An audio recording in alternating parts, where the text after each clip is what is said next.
Ok, entonces estábamos empezando con determinantes. No hemos llegado todavía a la fórmula. De hecho, vamos a tomar el camino largo acá. Ok, vamos a ver una manera de... Porque yo sé que ustedes seguro en el colegio vieron incluso determinantes, o muchos de ustedes.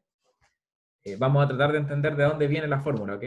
Haciendo algunos saltos conceptuales que empecé la clase pasada. Si se acuerdan, hubo dos casos que estuvimos estudiando la pregunta de cómo calcular el volumen de un conjunto. Uno de ellos era como el hipercubo en altas dimensiones, o sea, el conjunto 0,1 a la n. Para este conjunto podemos definir el volumen n-dimensional de eso como 1. Y el otro conjunto relacionado a este que vimos fue el símplice, ¿verdad? Que corresponde a tomar los hortantes y a mirar esa pirámide que se genera, ¿verdad? En ese caso, el volumen del símplice de dimensión n corresponde a 1 partido por n factorial. Y los traté de convencer la clase pasada de que eso es así. ¿Ya? Ahora, lo que nos interesa es poder estudiar volúmenes de... Entonces, voy a poner aquí como paralelepípedo en altas dimensiones, o sea, una deformación del cubo a través de una transformación lineal cualquiera, o equivalentemente, dado el escalamiento que hay entre estos dos conjuntos, estudiar el volumen de símplices más generales que este delta n, que sería la envoltura convexa de 0, b sub 1 hasta b sub n. ¿Ya? Entonces, esos objetos nos gustaría poder ser capaces de calcular su volumen. ¿Ya? Y lo que vamos a hacer es tratar de definir axiomas o sea, ya hablamos de dos axiomas que tiene que cumplir el volumen. El volumen es aditivo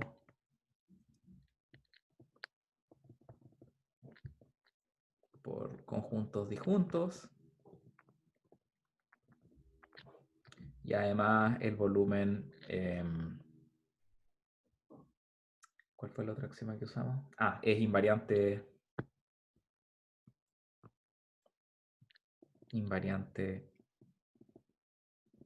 por traslaciones. Dada esta invarianza por traslaciones, lo que nos dijimos es como los conjuntos, los símplices a los cuales les queremos calcular el volumen, nos basta fijar el primer vector de ellos como el vector 0, ¿verdad? Así que nos vamos a concentrar en ese caso. Ahora, estudiar el volumen se puede hacer un poquito más natural si uno define lo que llaman volumen con signo, porque por ejemplo, si ustedes se imaginan que yo tomo como este vector de aquí, el E3, y me muevo hacia abajo, y me pongo como en su punto reflejado, ¿verdad? Con respecto al origen. Eso me va a generar otro símplice que tiene exactamente el mismo volumen. Pero si se fijan, eso es como una deformación lineal, pero que de alguna manera cambia el signo de un vector. Y lo que vamos a hacer es que en ese caso como que el volumen con signo también va a cambiar de signo. ¿Ya? Eso es como para que tenga una estructura lineal. ¿Ya? Entonces, lo que queremos hacer ahora es...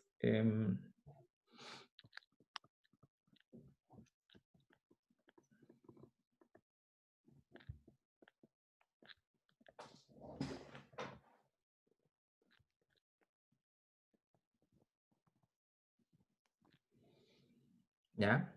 Que voy a llamar el volumen con signo.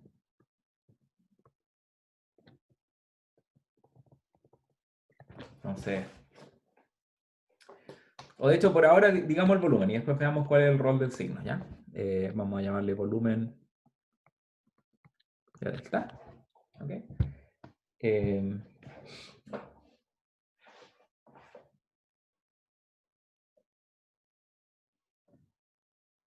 Y por ejemplo, diremos que para el símplice estándar, vale decir el delta n, que es la envoltura convexa de 0, E sub 1 hasta E sub n, por un factor de normalización. Vamos a decir, bueno, este conjunto tiene volumen 1 partido por n factorial. ¿Ya? Además, este conjunto va a definir una especie de lo que vamos a llamar una orientación. Vamos a decir que esto es simplemente como para fijar un orden, ¿verdad? Como que, bueno, ahora lo voy a explicar. Entonces, un símplice, llamémosle la envoltura convexa de 0,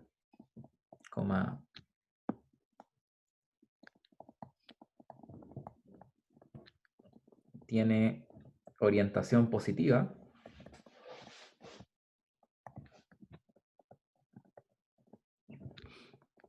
Sí, puede ser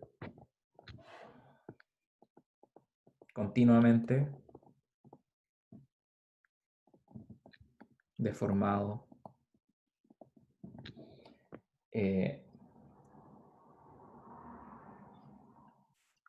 perdón, puede ser deformado. Puede ser deformado de manera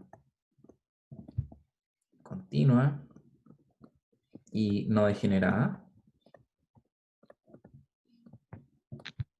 al símplice estándar.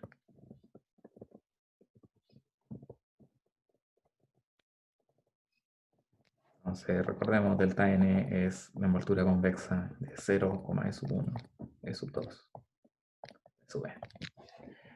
¿Ya? Ahora, ¿qué entendemos por una deformación continua y no degenerada? Lo que vamos a entender es una función s de t, que va a ser así, b sub 1 de t hasta b sub n de t. ¿Ya? Cada una de estas funciones b sub j de t tiene que ser una función continua.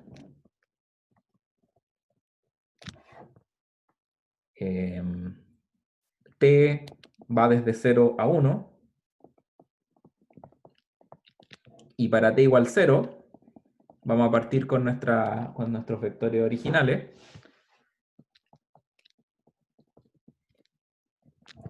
Y en S de 1 vamos a terminar con los vectores canónicos. ¿Ya? Entonces, quizás como en términos de un dibujo, pues uno podría pensar un conjunto, así aquí están los ejes canónicos, E1, E2, E3. Un conjunto que fuera así, por ejemplo. Estoy haciendo esto bien.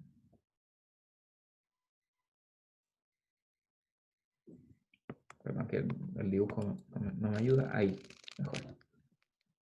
Entonces, B sub 1, B sub 2 y B sub 3. Ahí sí. Este conjunto define un símplice, ¿verdad?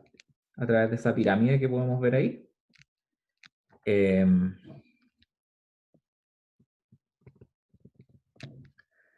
Y la idea es que en este caso, por ejemplo, nosotros podemos deformar continuamente, de hecho, a través de una ¿cómo se llama?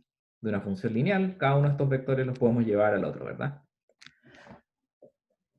Cuando decimos que esta función es no degenerada, lo que queremos decir es que en ningún momento, además, se me olvidó decir eso, S de t, estos vectores, o los vectores b sub 1 de t, b sub n de t, siempre son vectores de ley.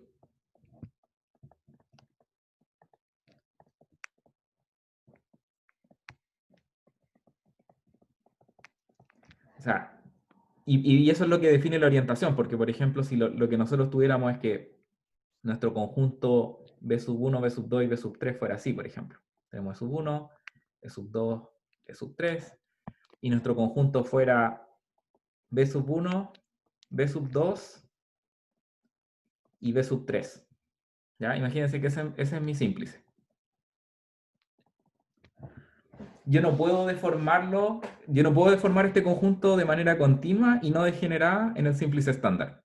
¿Por qué? Porque B sub 1 y B sub 2, por ejemplo, ya, imagínense, estos tipos ya no los necesito mover, ya están donde tienen que estar, pero B sub 3, para poder mapearse a E sub 3, si lo hago de manera continua, en algún momento voy a caer en el subespacio generado por E sub 1 y E sub 2. Y en ese momento este conjunto se va a volver LD. Por lo tanto, se va a perder la propiedad de que el símplice es no degenerado. ¿Se entiende la idea?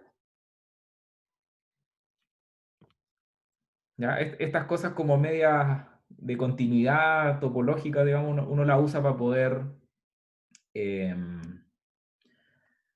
para poder, ¿cómo decir?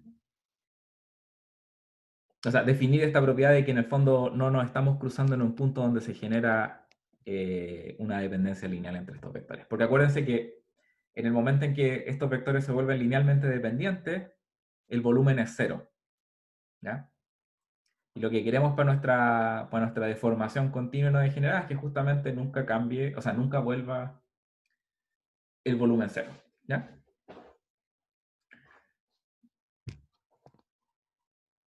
Haciendo eso, vamos a poder denotar, entonces denotamos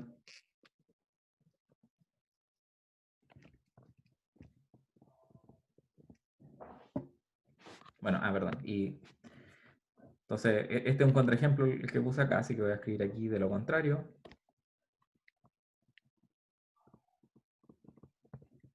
Decimos que S tiene orientación negativa. Perdón, ese es el conjunto del símplice. Voy a ponerlo acá, de hecho. S igual a 0, B sub 1, B sub n. ¿Ya? Orientación negativa. Entonces, eso nos permite definir una función O de S que para cada símplice puede tomar valor 1 o menos 1. ¿Ya? ¿Profe? ¿Sí? Pero ahí el símplice es la envoltura convexa de esos vectores o es simplemente esos vectores. O sea, lo que pasa es que voy a hablar indistintamente de ambas Ah, ya, cosas, ¿verdad? O sea, ya. para efectos como formales, más te vale considerar el conjunto ordenado, el 0 de sub 1 a b sub n, porque eso es lo que estáis tratando. Pero en términos de la interpretación, lo que estamos tratando de hacer es asignarle un volumen a ese conjunto y por ende el objeto que está asociado a ese volumen es la envoltura convexa. ¿Ya? Así Ok. que sí, voy a ser un poco ambiguo en eso, pero espero que se entienda en el fondo que cuando uno opera en las demostraciones siempre está trabajando con ese conjunto ordenado, pero en realidad la interpretación corresponde a la envoltura convexa. ¿Ya? ¿Parece que hay otra pregunta? ¿No? Ya. Entonces ahora que tenemos la noción de orientación más o menos clara, podemos definir el volumen con signo. Entonces, de hecho, antes de eso voy a decir, bueno, digamos, con esta noción podemos definir el volumen con signo. Y esto es súper útil porque en el fondo es lo que nos va a la linealidad. ¿Ya? Nos va a permitir entender el volumen como una especie de transformación lineal de algo.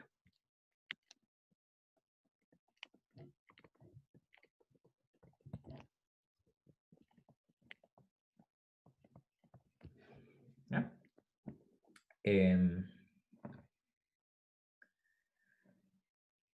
Aquí voy a hacer voy a ocupar otra afirmación, ¿ok? Que espero que haberlos convencido por lo que discutimos en la clase pasada, pero sí. Entonces voy a decir lo siguiente. El volumen de un símplice puede ser calculado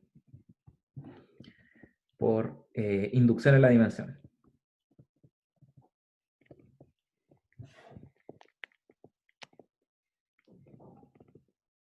Entonces, y la fórmula es la siguiente, es el volumen en dimensión n de un símplice corresponde a 1 partido por n, el volumen en n-1 dimensiones de la base por altura.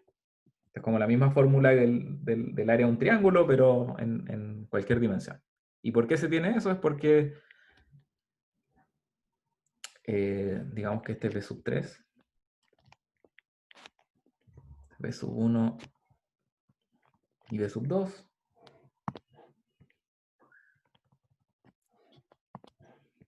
A todo esto se me olvidó decirlo, pero cuando hablamos de orientación, acá no lo voy a necesitar todavía, pero igual es importante. Fíjense, por ejemplo, para 3 vectores, tener orientación positiva significa que en el fondo se cumple la regla de la mano derecha, ¿verdad? Como que B sub 3 tiene que estar en la dirección del producto cruz de...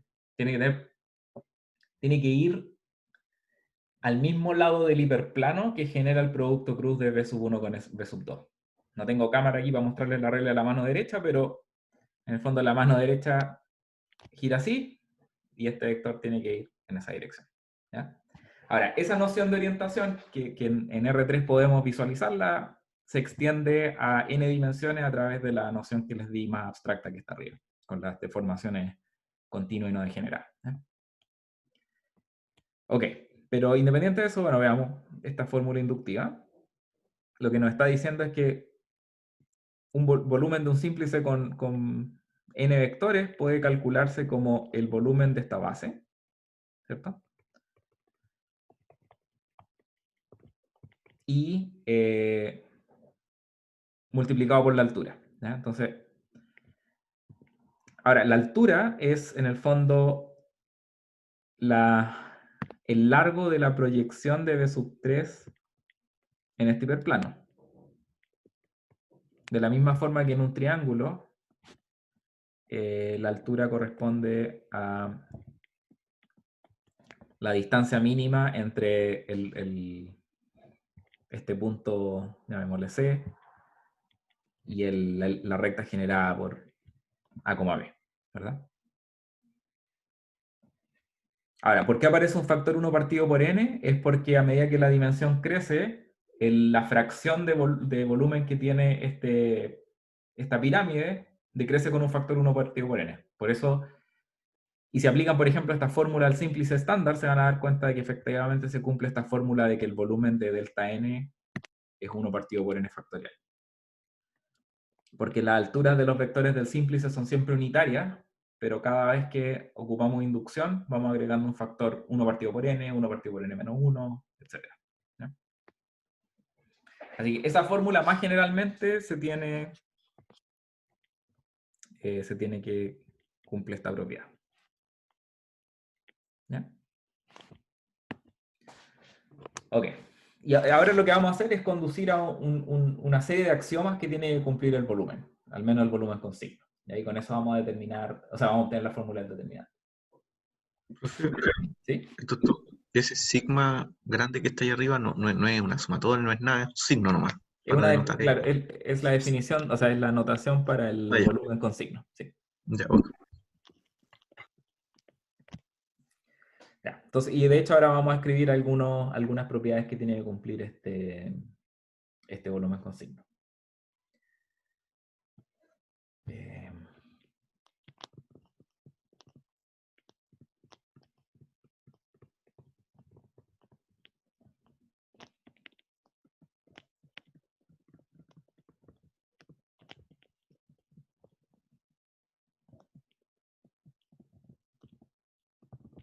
entonces, en primer lugar, tenemos que, como habíamos dicho, si tenemos vectores linealmente dependientes, el volumen es cero y ciertamente el volumen con signo va a ser cero también. Pero más que dependencia lineal, vamos a poner incluso algo un poquito más débil.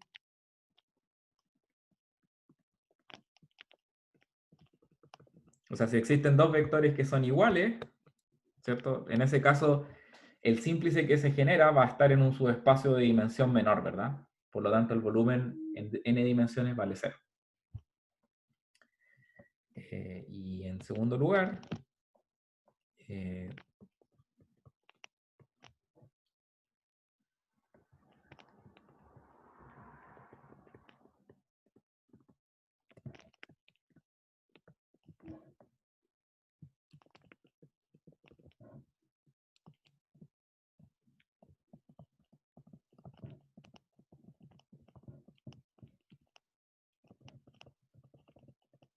Es una función lineal de cada uno de los vectores.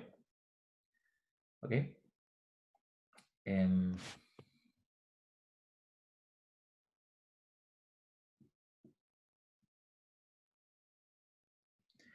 ok. Y como dijimos, bueno,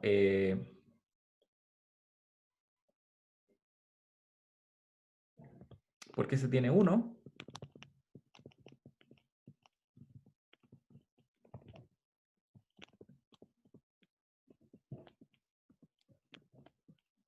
En el caso en que dos vectores coinciden, el conjunto S, o sea, no llamémosle S, llamémosle el conjunto B sub 1 hasta B sub n, le voy a poner conjunto ordenado, es LD, y por ende su volumen es 0. Y la propiedad 2 es menos obvia, ¿cierto? Pero ¿por qué se tiene? Se tiene por esta propiedad, que le vamos a llamar... ¿cómo le puedo llamar? Llamémosle a esta... Voy a necesitar...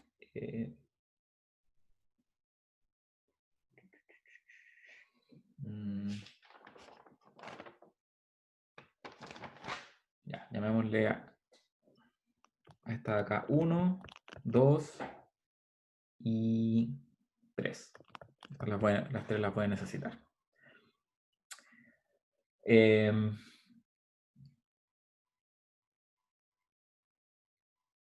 Perdón, no necesito llamarle esto nada.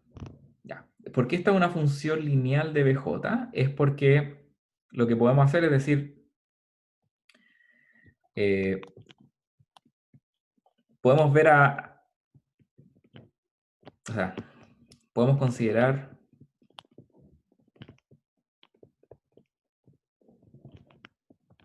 el símplice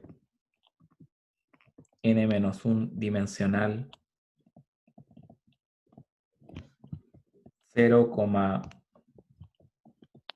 bk, o pongámosle b sub 1, b sub j menos 1, b sub j más 1, b sub n, como la base, y b sub j como la altura. O sea, no es la altura, pero es el vector que induce la altura.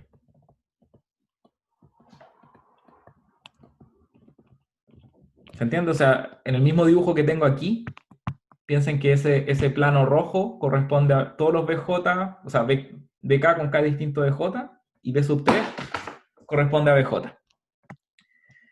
Y ocupando esa fórmula tenemos que 2 implica que el volumen, perdón, voy a poner sigma de S, es igual a 1 partido por n, volumen n-1 de la base, por O de S por la altura. O sea, esta es una altura con signo. ¿Ok? Ahora, si la altura, o sea, en el fondo, la idea es la siguiente, si tenemos nuestro símplice acá abajo, estos son los BK con K distinto de J, y aquí arriba tenemos voy a dibujarlo un poquito distinto, así, al BJ.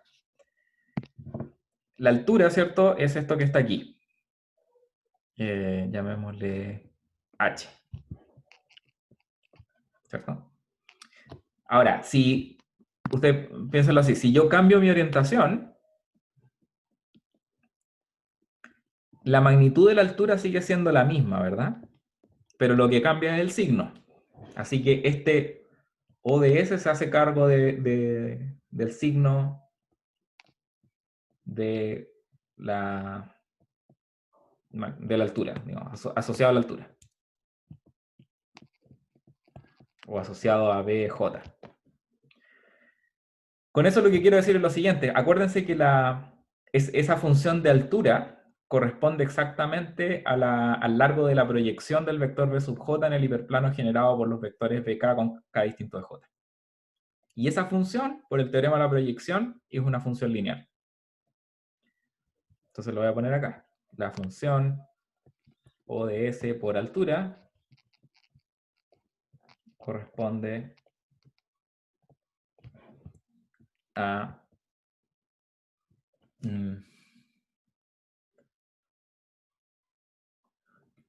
pues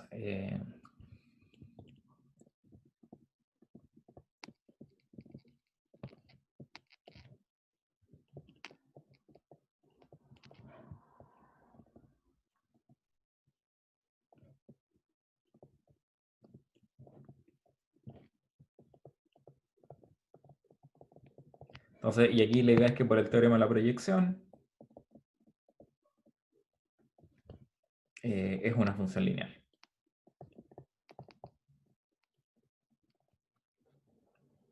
¿Ya? Así que con eso tenemos ambas propiedades. ¿Hay preguntas?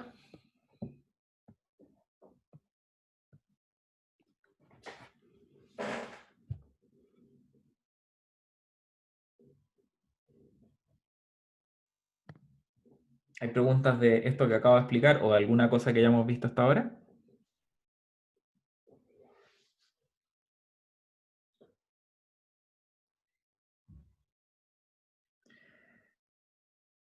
Ahora, estos dos axiomas nos dan un montón de información, ¿ok? Cuando tenemos una función que satisface ese axioma 2, que es, en el fondo uno le llama una función que es multilineal, cuando es lineal en cada uno de sus argumentos, pensando que todos los b sub j son argumentos de esta función, ¿ya? Y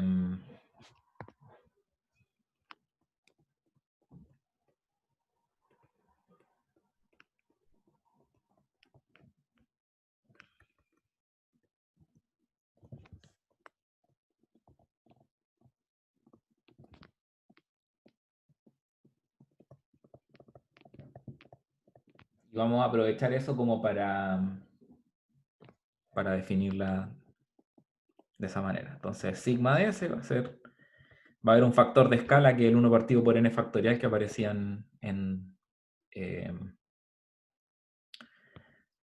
voy a decirlo en un momento. Ese es un factor de escala que está asociado al simplice estándar. Y va a haber otra función multilineal. Esta función es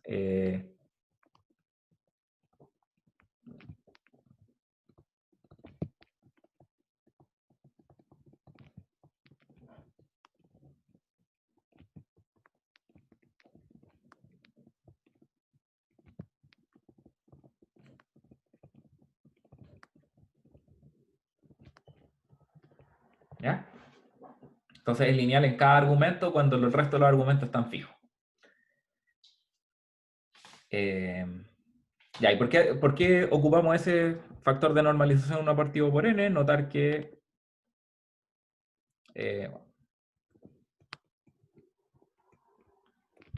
como el simplice estándar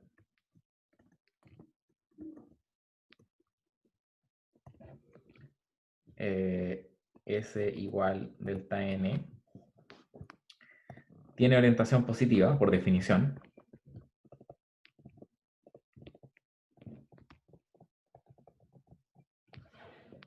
Y volumen unitario.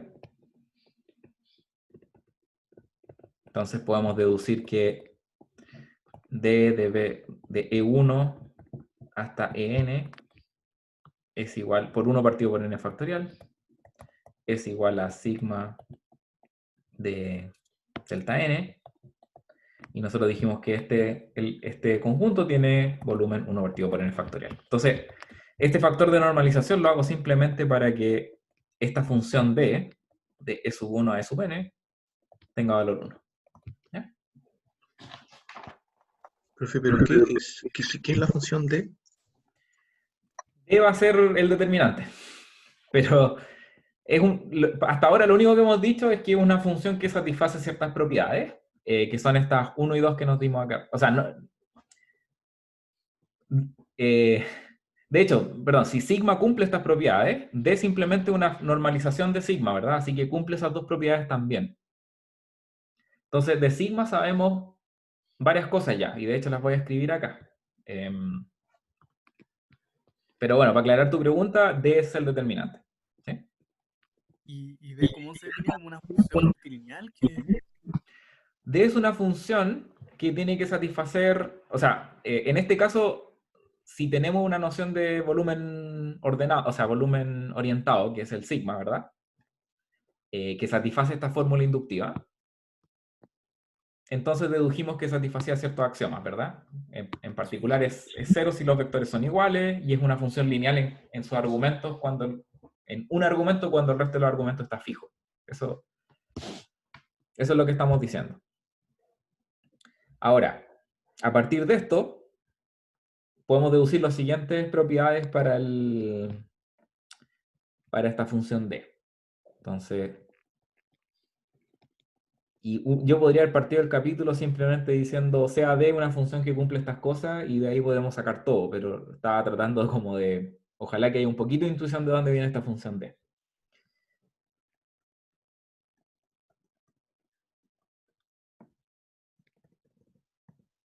¿Ya? Es una función que se anula si es que cualquier par de sus argumentos coinciden.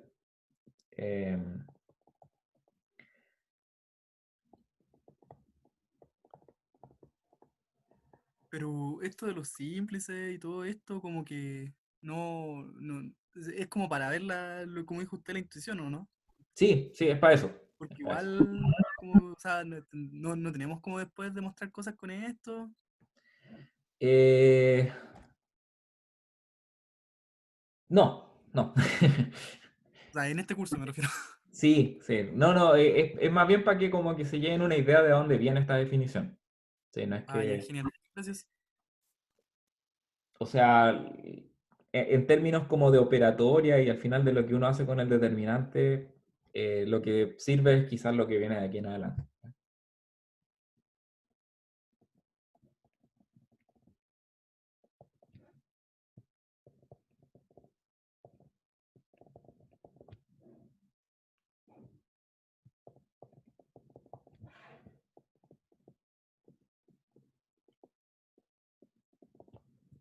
Ya, entonces tenemos ese segundo axioma que es la multilinealidad y el tercero que era el que les dije que estamos simplemente cambiando el factor de normalización con respecto al volumen.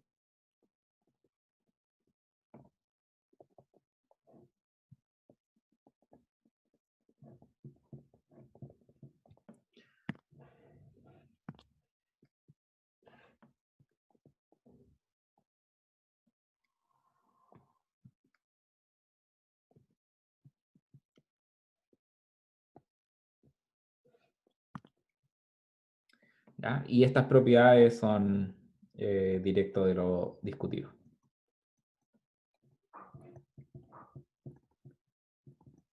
O alternativamente podrían pensar, bueno, estos son los axiomas que va a cumplir mi función D. ¿Ya?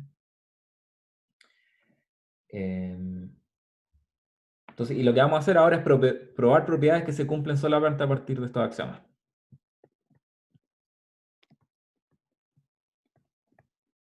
Probar propiedades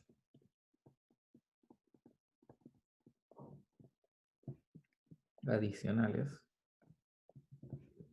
que se cumplen a partir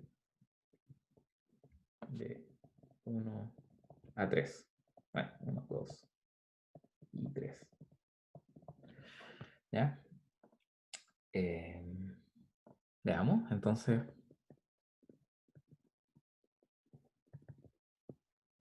hagámosle 4.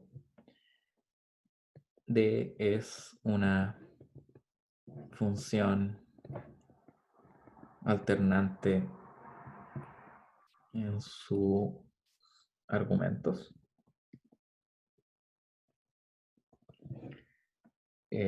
Vale decir si BI, BJ son intercambiados.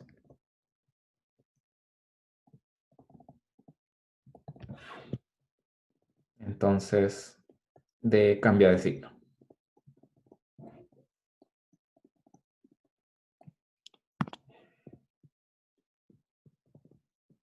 ¿ya? O sea, eso tiene que ver con esta noción que habíamos dicho de que hay orden, ¿verdad? Si, estos conjuntos son ordenados, si yo de alguna manera modifico el orden, puede modificar el signo de esta función d, no va a cambiar su magnitud, ¿ya? Pero sí su signo. Para esto hagámonos la vida fácil y supongamos simplemente que hay dos entradas, porque como esta es una propiedad que involucra, digamos, lo que estoy diciendo es que db1, bi, bj, bn es igual a menos, o sea, si yo cambio estos dos, ¿cierto? D, B1, BJ, BI, BN. ¿Ya? Eso es lo que estoy diciendo. Por lo tanto, podemos concentrarnos simplemente en estos dos tipos y llamarles A y B. ¿Ya? Entonces, probemos eso.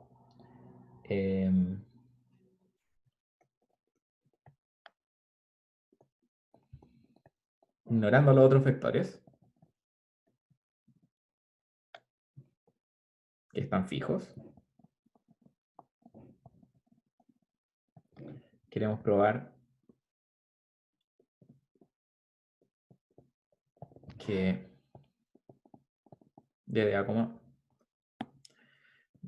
B es igual a menos d de B, A.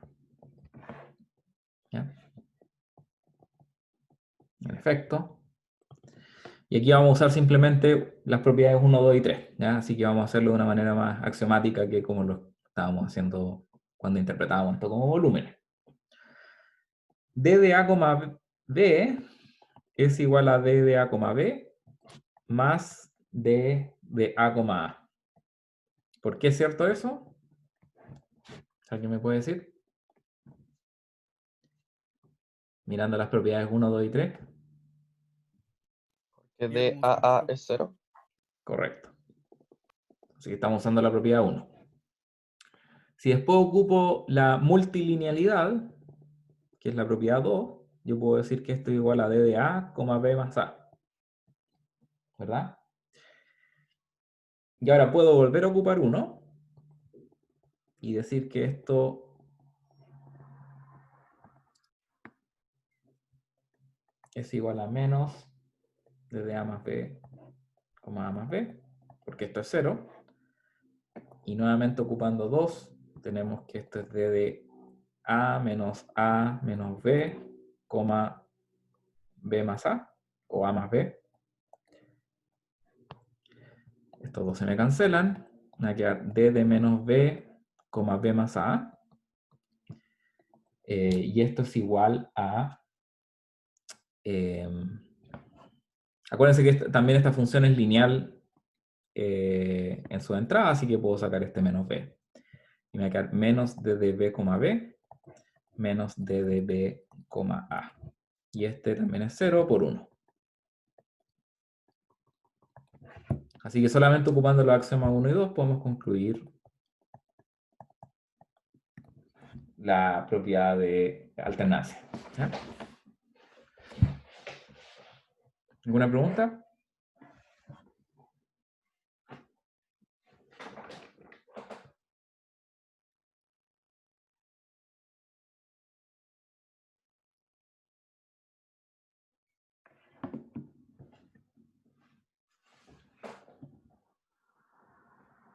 Ya. Bueno, veamos otra propiedad entonces.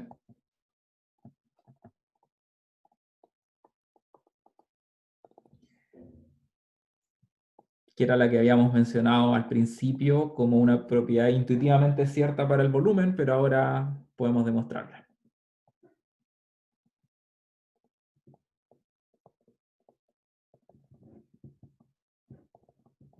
¿Ya? Si los vectores que tomo son LD, esa función D se anula. ¿Ideas sobre cómo demostrar esto?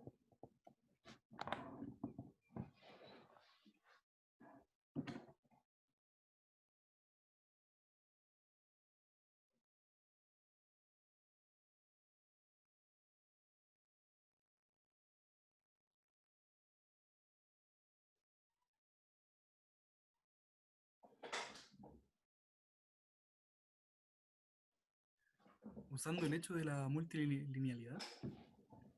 Ya, ok. Pero ¿cómo partimos usando que son LD estos vectores?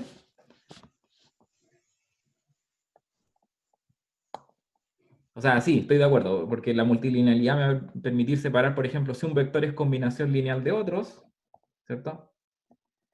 Voy a decir, bueno, si son LD, de hecho, digámosle, si son LD, entonces B sub I es igual a una combinación lineal de J distinto de I, de A sub J por B sub J, ¿verdad? Y como bien dices tú, después puedo ocupar la multilinealidad para expandir este tipo en cómo se evalúa la función D, ¿ya? Así que D de B sub 1, B sub I, B sub N es igual a D de B sub 1, y aquí voy a poner sumatoria de A sub J a B sub J, J distinto de I, a B sub N. Y ahora podemos ocupar el axioma 2, como bien decía un alumno aquí, que podemos sacar esa sumatoria, podemos sacar los escalares.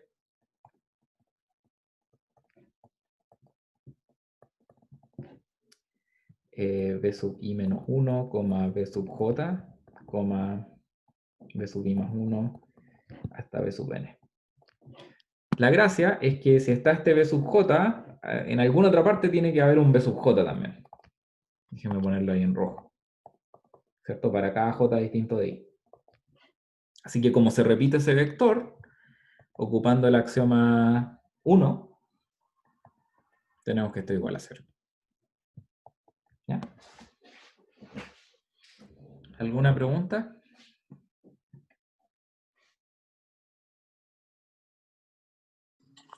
Profe, yo no entendí muy bien. O sea, entendí la lógica, pero no entendí muy bien cómo, por qué en la coordenada es B sub J. Es como B sub 1 más B sub 2 hasta B sub I menos 1 y después como que salto de B sub I. O sea, como que me confundí un poquito. Es que esta es la posición B sub I, ¿cierto? Aquí. Sí, Ya. Y yo ocupando el hecho de que es una combinación lineal de los otros, lo puedo escribir así, ¿verdad? sí, porque sale y hay Ya. una que va en línea. Sí, y ocupando la linealidad, puedo sacar esa sumatoria y esos escalares y dejar simplemente el vector B sub J acá. En la posición iésima, eso es lo que estoy tratando de decir. Ahora, J es distinto de I, así que si ese B sub J aparece, ese B sub J tiene que estar en otra parte. No sé si antes o después, depende de qué término de la sumatoria estemos hablando, pero lo único que sé es que ese B sub J está repetido en otra parte. ¿Sí? Sí, o sea, no es que estoy como un poco confundido tal vez porque estoy viendo como que la sumatoria de sub J, B sub J sería como A sub 1, B sub 1 más A sub 2, B sub 2, así. Es Y así, esto fue ordenado. pero claro, se va a partir en distintas evaluaciones de esta función, ¿verdad? O sea, es A sub 1 Ah, por ya, D. sí, ya, ahí ya entendí. Ok, Ya, profe. súper. Ok, ahora nos vamos a meter en algo un poquito más enredado que es técnicamente necesario para llegar a las fórmulas que queremos llegar para el determinante. Y yo sé que ustedes lo vieron en intro al álgebra igual, así que espero que tampoco sea muy duro. Pero vamos a empezar a hablar más en serio de permutaciones.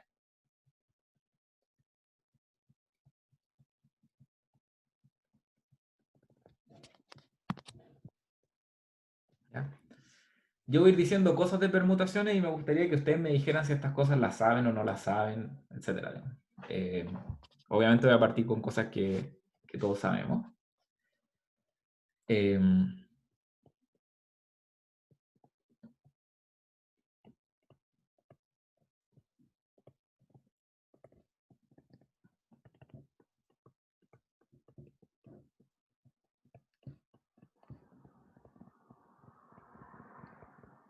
¿Ya? Una permutación es una función que va del conjunto de n elementos en n elementos, que es una biyección, ¿cierto?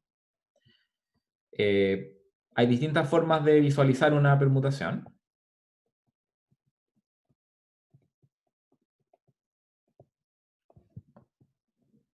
Una de ellas, por ejemplo, poner 1, 2, 3, etcétera, digamos, y indicar con flecha acá cómo actúa la función sobre cada elemento.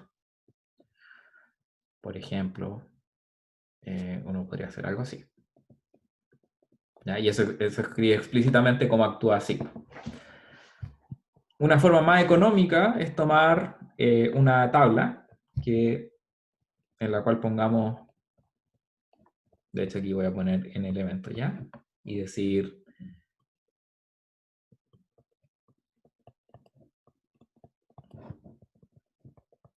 en este ejemplo de aquí, por ejemplo, la tabla se va a ver así. Entonces 1 se va a 2, 2 se va a 1, 3 se va a 3 y 4 se va a 4. Además, recordamos la clase pasada, la cardinalidad de este conjunto es n factorial. Existen n factorial permutaciones, ¿verdad? Que es un número grande.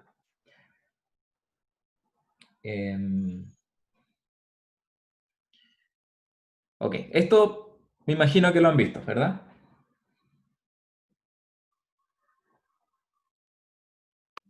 Sí, se lo vimos. Ya, perfecto. Ahora voy a definir un objeto. Entonces, queremos asociarle a... ¿Saben ustedes lo que es el signo de una permutación? Sí. Ya. ¿Alguien me podría describir en palabras cómo se define el signo de una permutación? Depende de la paridad. Mirando la Creo paridad. por la transposición, ¿no? Para mirar la paridad hay que descomponer una permutación en transposiciones, ¿cierto? Y la cantidad de transposiciones significa que si ese número es par, el signo es 1, y si la cantidad es impar, el signo es menos 1. Eso es lo que ustedes saben, ¿cierto?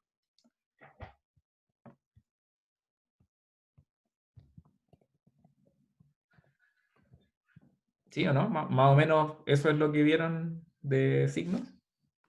Sí. Ya, Sí. perfecto.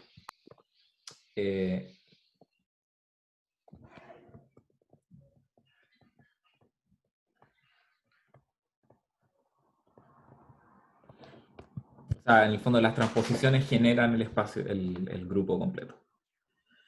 Es una composición de transposiciones. Donde recordemos que una transposición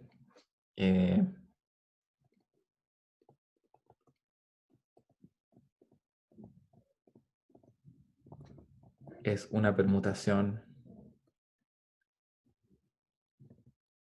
que mueve o que intercambia dos elementos.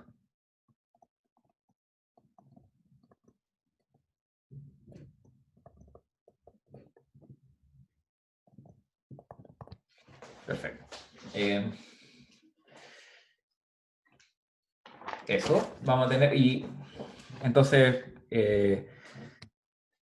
si una cierta permutación sigma es una composición de, digamos, k transposiciones,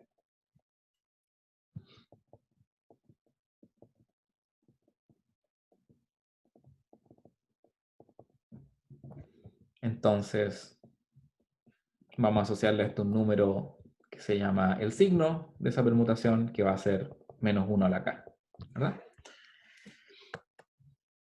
Y eso es una función bien definida porque en el fondo la manera de descomponer una permutación en transposiciones puede no ser única, pero lo que sí es único es la paridad de ese número de transposiciones. ¿Ya? Eso sí lo deben haber visto en intranáutica.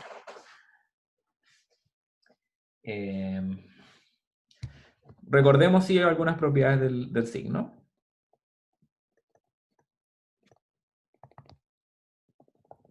Una de ellas es que O sea, obviamente pertenece a menos 1, 1. Y la otra es que si yo tengo una composición de permutaciones, llamémosle sigma 1 y sigma 2, esto corresponde al producto de los signos. Así que podemos efectivamente descomponer signos de permutaciones a través de descomposiciones arbitrarias, no solamente transposiciones. ¿Ya?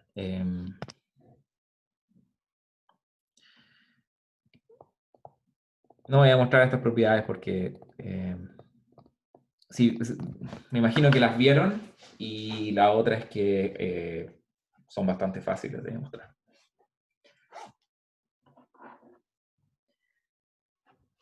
Ya. Entonces, ahora con este recordatorio breve de permutaciones,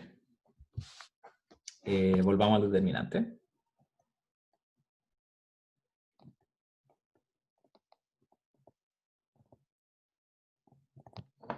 Entonces, habíamos dicho que el argumento de la función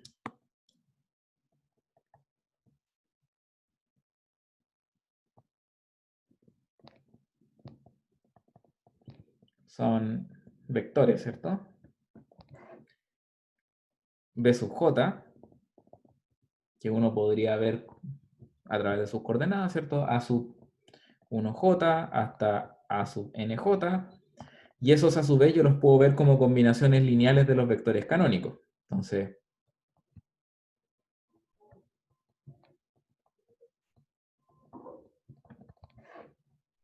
¿verdad? Y usando la multilinealidad de D,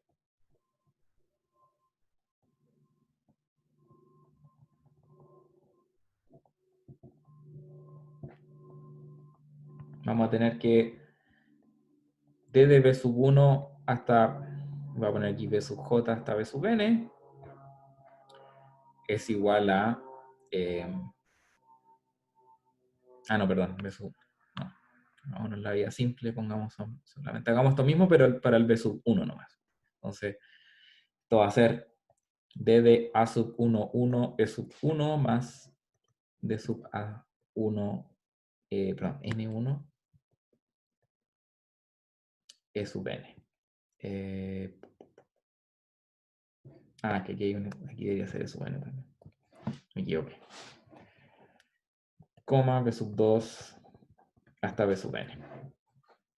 Así que ocupando la multilinealidad, esto podríamos escribirlo como A11 de E sub 1, B sub 2 hasta B sub N, más A sub 2, 1 de E sub 2, B sub 2, B sub N, etcétera, hasta A sub N1 de E sub N, eso. Ahora, hice eso para el B sub 1, pero podríamos hacerlo para todos los vectores, ¿verdad? Ahora en este momento podríamos decir B sub 2 es igual a sub 1, 2, E sub 2 más A sub 1N, E sub N, me equivoqué aquí, A sub N2, E sub N, y así. O sea, tomar este B sub 2 y descomponerlo en cada uno de estos términos, ¿verdad? Cada vez que lo hagamos, aparecen n términos nuevos. Así que si ustedes se fijan, si ustedes hacen esto sucesivamente, va a aparecer aquí una sumatoria de n a la n términos, que es gigantesca, ¿verdad? Voy a escribirla, al menos de manera abstracta.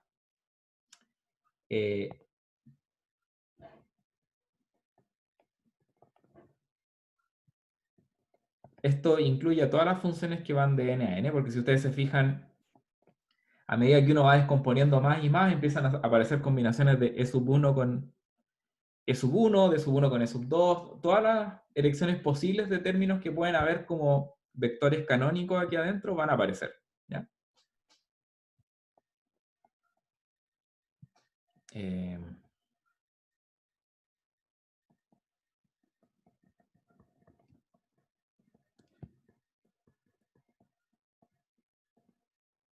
¿ya? Y eso hace que también aparezcan todas las combinaciones posibles de los coeficientes multiplicados por esta función.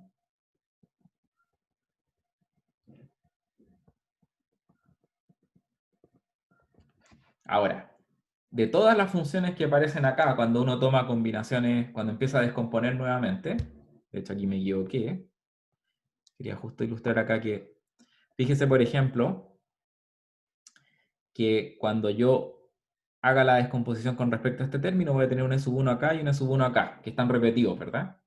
Así que esa función D se tiene que anular. De hecho, en cualquier función de D, donde haya un fi igual a fj, esta función se va a tener que anular. Así que eso implica que las únicas términos que deberían aparecer en la sumatoria son funciones biyectivas entre n y n. Así que yo puedo restringir esta sumatoria a permutaciones.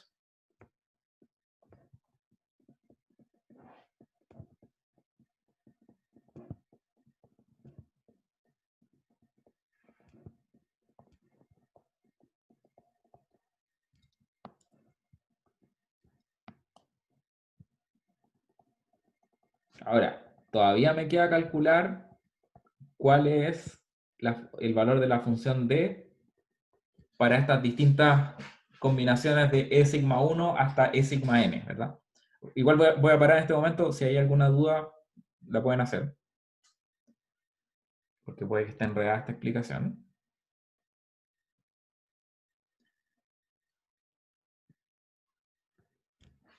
¿Hay alguna pregunta?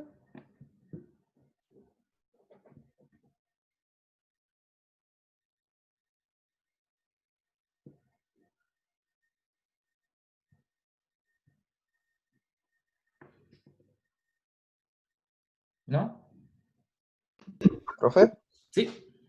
al final vamos a ocupar así como la paridad de la permutación para determinar el signo de cada término.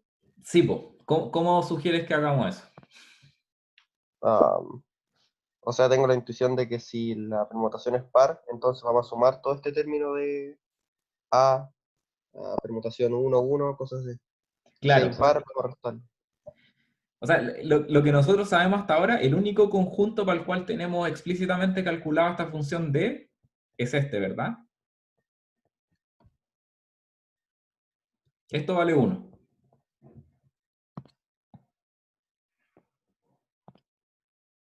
¿Sí? Pero nosotros también probamos, no me acuerdo el número acá, pero probamos que esta es una función alternante de su entrada, la 4. O sea, si nosotros intercambiamos BI con BJ, entonces D cambia de signo. Así que nosotros podemos revertir esto, en el fondo aplicar sigma de vuelta, y lo que nos va a botar eso es que, bueno, eso va a involucrar hacer una serie de transposiciones, por ejemplo. Y cada una de esas transposiciones va a revertir el signo de D. Así que si te fijas, lo que nos va a quedar acá es menos 1 partido por K por... Y nosotros sabemos que esto es 1. ¿Ya? Ahora, ¿qué es ese menos 1 a la K? Esto es exactamente el signo de la permutación. ¿Ya? Entonces ahora vamos a hacer esa última explicación. Como D es alternante,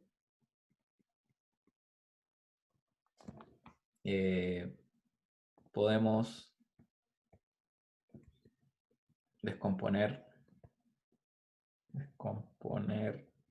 sigma en transposiciones.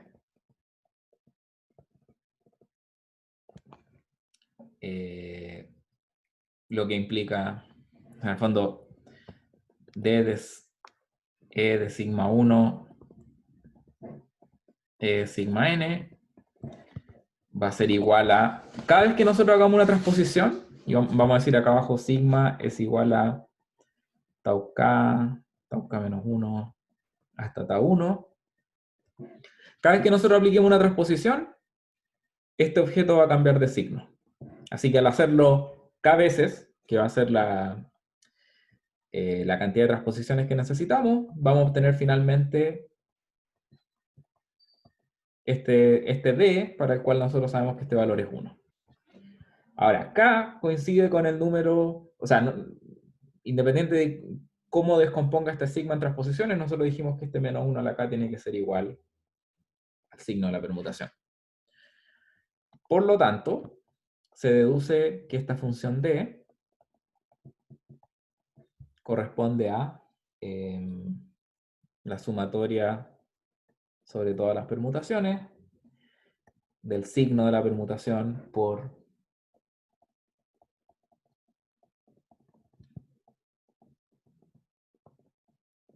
¿ya?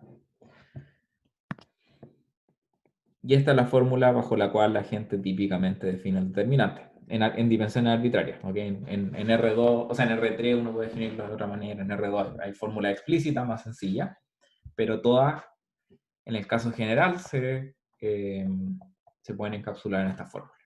¿Ya?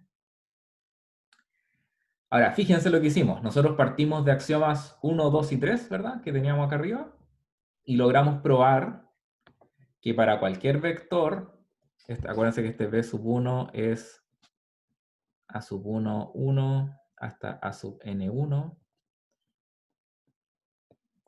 A sub 1n, a nn, y obtuvimos esa fórmula bastante explícita en los coeficientes de los B. ¿Ya? Así que se concluye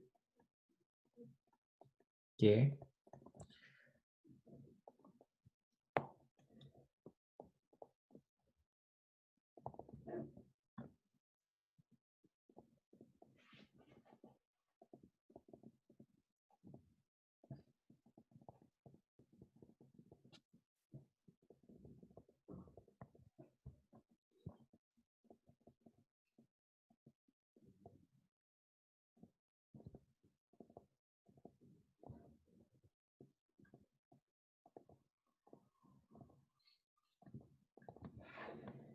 como función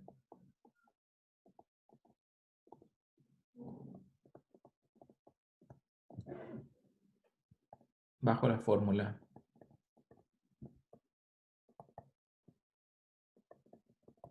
estrella. ¿Ya?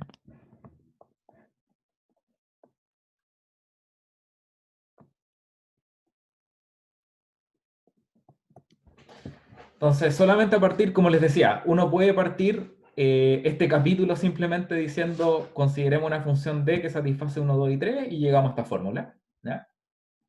Y uno puede decir, por axioma voy a decir que este es el volumen. ¿Ya? Este es el volumen con signo. Típicamente uno le asocia al determinante una matriz, ¿verdad? No un conjunto de vectores. Pero lo que vamos a hacer para hacer esa asociación es decir, simplemente voy a interpretar la matriz como los coeficientes del conjunto de vectores. ¿Ya?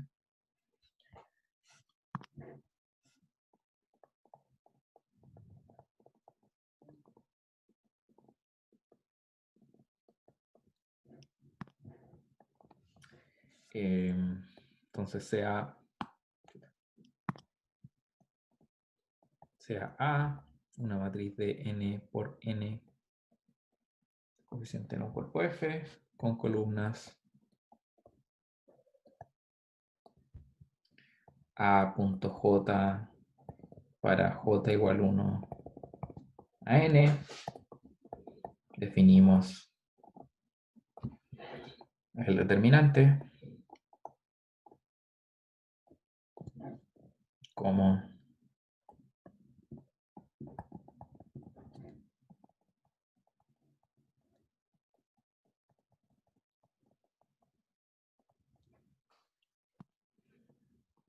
¿ya?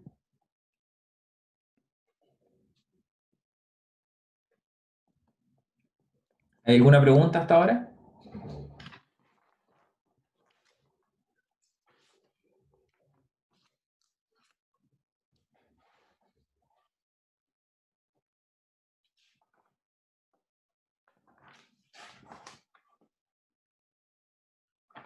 ¿No?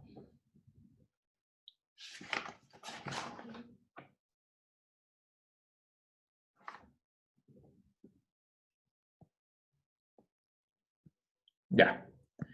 Vamos bien, nos queda poco tiempo. Voy a probar una última fórmula para el determinante, que es una de las más utilizadas.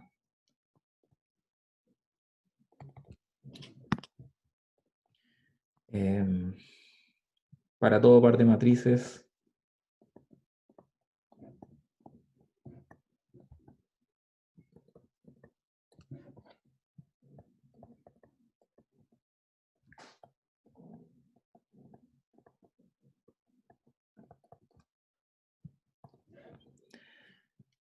el determinante de B por A es igual al determinante de A por el determinante de B. ¿Ya? El determinante es una función que es multiplicativa con respecto al producto de matrices.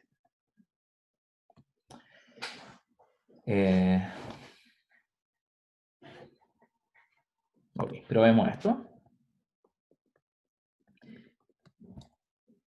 Típicamente estas propiedades es más fácil demostrarlas, o sea, imagínense tener que escribir la fórmula asterisco para demostrar algo como ese teorema. Suena como una pesadilla, ¿verdad?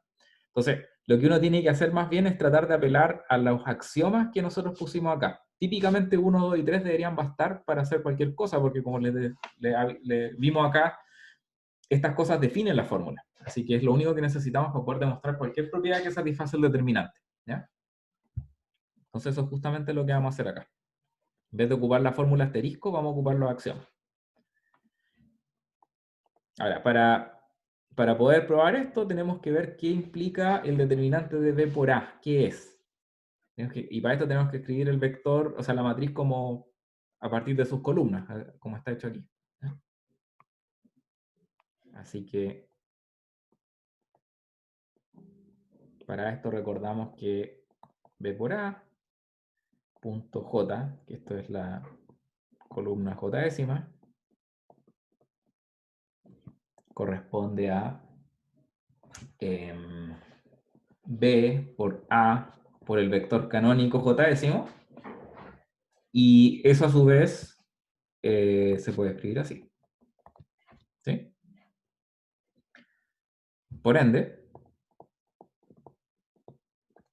el determinante de B por A corresponde a la función de esta evaluada en B por A.1 hasta B de A.n. Y lo que voy a hacer acá es ponerme en casos porque no es tan fácil hacerlo en el caso general al tiro. Primero nos vamos a poner el caso que el determinante de B es distinto de 0.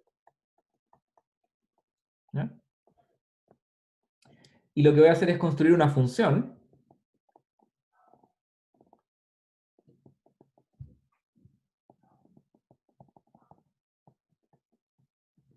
esta demostración es un poco rara porque es como bien indirecta. Lo que voy a hacer es definirme esta función.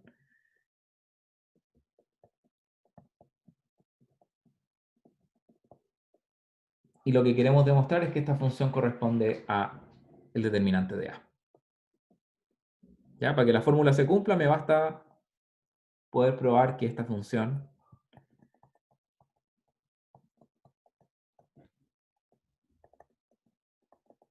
ya esto simplemente despejando lo que queremos demostrar en el teorema, ¿verdad? Ahora, para probar que estas dos funciones coinciden, que esta función C que nos acabamos de definir es el determinante de A, lo que vamos a hacer es verificar los axiomas 1, 2 y 3. ¿Ya?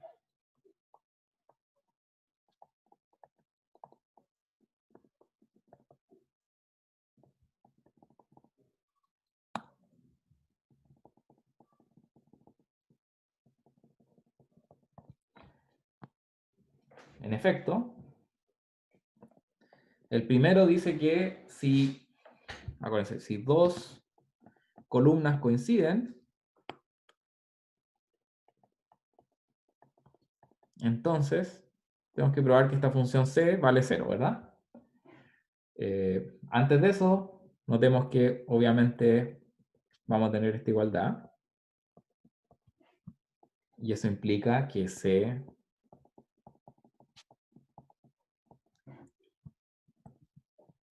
es el determinante de B por A.1, B por A.n, partido por determinante de B, pero este tipo de aquí ya sabemos que es 0 porque tiene dos columnas que son iguales. ¿Ya?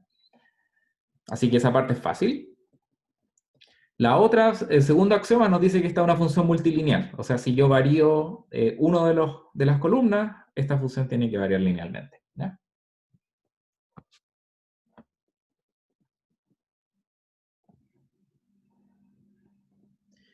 Para esto, basta observar que esto que está escrito acá es una función lineal de A.j. Y como D es multilineal, entonces C, que en el fondo es una composición, ¿verdad? C es igual a D de B.A1, punto acá, donde aquí debería estar la posición J décima.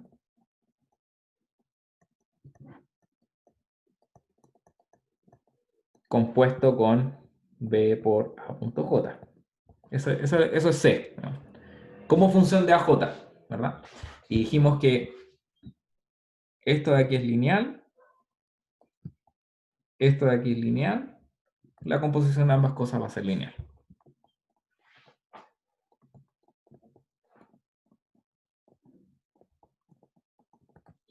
¿Ya? Y nos queda la tercera. La tercera es el factor de normalización solamente. Así que esa también debería ser fácil. Para esto tenemos que fijarnos en los vectores canónicos.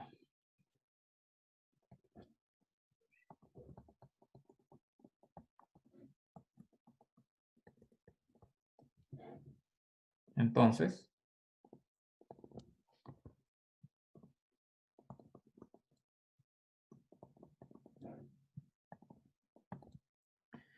esto es B por E sub 1 y eso es la primera columna de B.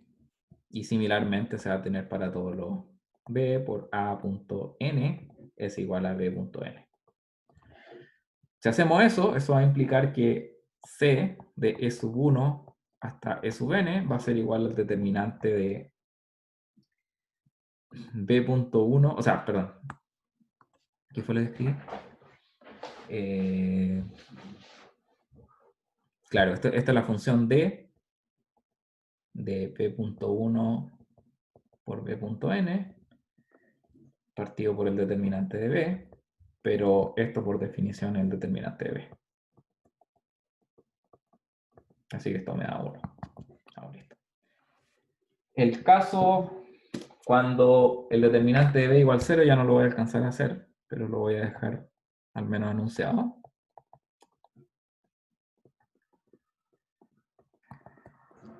El hint lo vamos a hacer, pero digo, vamos a trabajar con una cierta función, B de t, que es B más t veces la identidad.